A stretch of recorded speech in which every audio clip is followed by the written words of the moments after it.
What I'm most proud of was when I was nominated to be the co-chair of Our Energy Guelph back in 2016.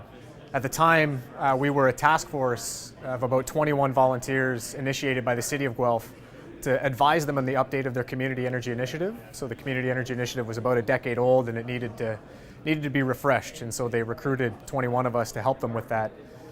And so I was fortunate enough to be nominated as co-chair and proceeded to work with the group to rebrand ourselves as this entity called Our Energy Guelph, which is a model. We're trying to establish a new governance model through which community energy planning is conducted. So community in the sense that it brings together the capacities of the business sector within our community, of the non-government organizations, and of citizens within our community, doing the things that governments and the municipality cannot do. But also community in the sense that it's very local.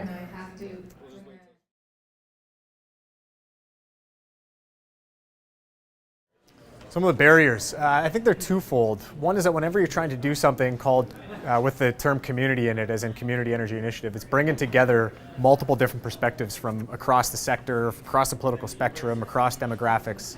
And it can be really challenging to get it right under those conditions. It's also an opportunity, I think. It's an opportunity to start some conversations that wouldn't be started otherwise, to bring together networks that wouldn't have been brought together otherwise. But it is nonetheless a barrier. I think the other barrier, when you're trying to work with and through the municipal government on some of these really challenging and sticky problems like energy transitions and trying to improve the way we use energy, is that it's not something they're familiar with doing. Municipalities are being asked increasingly to do energy planning, to do natural heritage planning in ways that they have never been accustomed to. And so it means new capacity, new expertise. And so the community is learning with the municipality. And so we're climbing that learning curve together.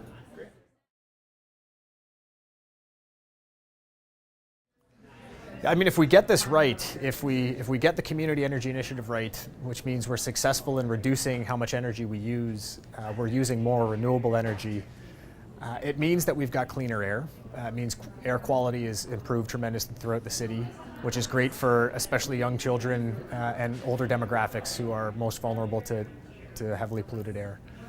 It means that we keep money in our pockets. So if we use less energy, that means we've got more money to spend on things like entertainment and food and shelter. And I think that saving money is really critical in making sure we spread the benefits, because we know that energy is increasingly an increasing proportion of a household cost, and people are struggling to pay energy bills in addition to their rent and food. So a win would be that those who are struggling to make those payments are liberated and have some opportunity to make improvements on the environmental file, but also improvements on the social file. Excellent.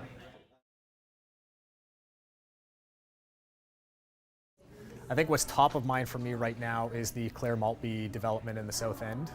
That's an opportunity to make sure that the city we build for our future does not create the same problems that we're trying to fix now, right? So that it's designed in a way that's walkable for people, affordable for people, is not imposing environmental costs on groundwater, and makes it easy for people to live low carbon lifestyles.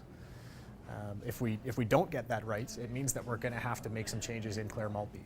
We know we've got 80%, 90% of our city needs to be retrofitted and renovated and fit to support these lifestyles. We don't want to have to keep doing that, so we want to make sure we get it right from the ground up. So I would like to see Clare Maltby get on track in terms of making sure that community is as close as possible to a net zero or a net zero ready community.